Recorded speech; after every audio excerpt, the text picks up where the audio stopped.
నేడు ఢిల్లీకి వెళ్లనున్న సీఎం రేవంత్, బట్టి విక్రమార్క పెండింగ్ స్థానాల్లో అభ్యర్థులపై చర్చించనున్న సీఎం.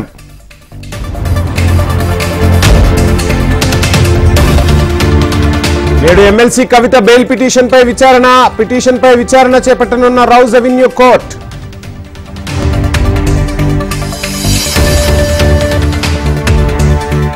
తెలంగాణలో లోక్సభ ఎన్నికలపై కాంగ్రెస్ దృష్టి, ఎంపీ స్థానాలకు ఇన్ఛార్జీలను ప్రకటించిన కాంగ్రెస్ అధిష్టానం.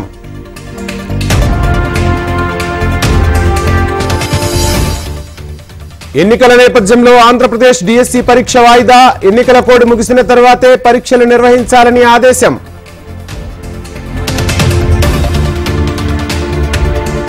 భారతీయ జనతా పార్టీపై ఆంధ్రప్రదేశ్ కాంగ్రెస్ అధ్యక్షురాలు షర్మిల ఆగ్రహం, ఓటమి భయంతో ఈడీ, సిబిఐ సంస్థలను ఉపయోగిస్తున్నారని విమర్శ.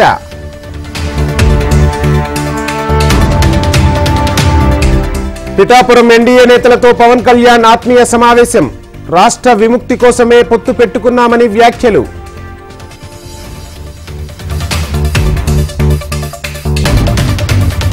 రెండున జిల్లా కలెక్టర్లకు మెమరాండం, 6న బీఆర్ఎస్ దీక్షలు, ప్రతి ఎకరాకు 25,000 ఇవ్వాలన్న కేసీఆర్.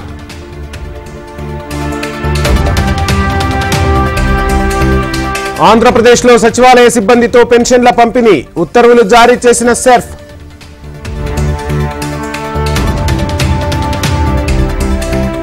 పార్లమెంట్ ఎన్నికల్లో కాంగ్రెస్ కు బుద్ధి చెప్పాలి, రాష్ట్రంలో కరువు మొదలైందన్న హరీష్ రావు.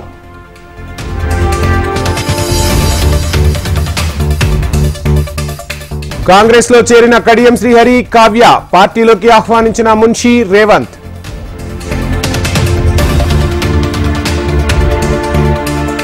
బీజేపీ నేతల్లో అసంతృప్తి లేదు, 12 ఎంపీ సీట్లు గెలుస్తామన్న అభయ్ పాటిల్.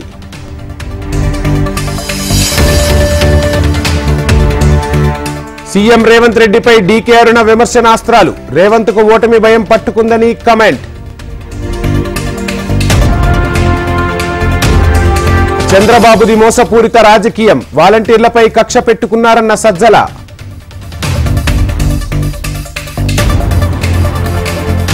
పేదలకు మంచి చేసే ఏ పని బాబుకు నచ్చదు, వాలంటీర్లపై కూటమి కక్షగట్టిందన్న పేర్ని నాని.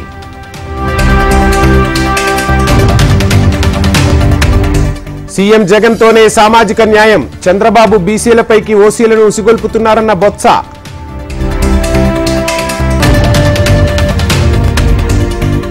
పొత్తులో భాగంగా సీటు దక్కకపోవచ్చు, పార్టీ ఆదేశిస్తే అభ్యర్థుల తరపున ప్రచారం చేస్తానన్న జీవీఎల్. బాబు డైరెక్షన్లోనే నిమ్మగడ్డ రమేష్ పనిచేస్తున్నారు, వాలంటీర్లు పింఛన్లు ఇవ్వకూడదనడం దారుణమన్న అప్పలరాజు. వెనుకబడిన ప్రాంతాలను అభివృద్ధి చేస్తాం, రాహుల్ను ప్రధాని చేసేందుకు కృషి చేయాలన్న మంత్రి సీతక్క.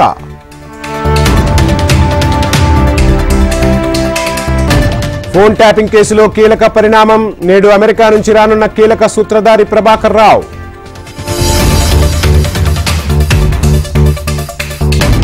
ఆంధ్రప్రదేశ్లో అరాచక పాలన సాగుతోంది, అన్ని వర్గాలను జగన్ మోసం చేశారన్న బీజేపీ చీఫ్ పురంధేశ్వరి.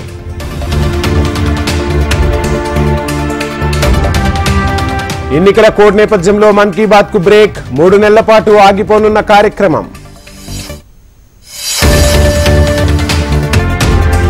ఇండియా కూటమికి భయపడే ప్రసక్తే లేదు, అవినీతి పరులను జైలుకు పంపాలన్న ప్రధాని.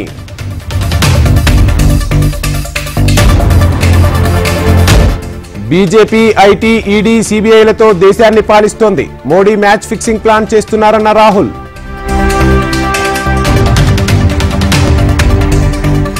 ఐపీఎల్ 17లో బోని కొట్టిన ఢిల్లీ క్యాపిటల్స్, చెన్నైపై 20 పరుగుల తేడాతో విజయం సాధించిన ఢిల్లీ.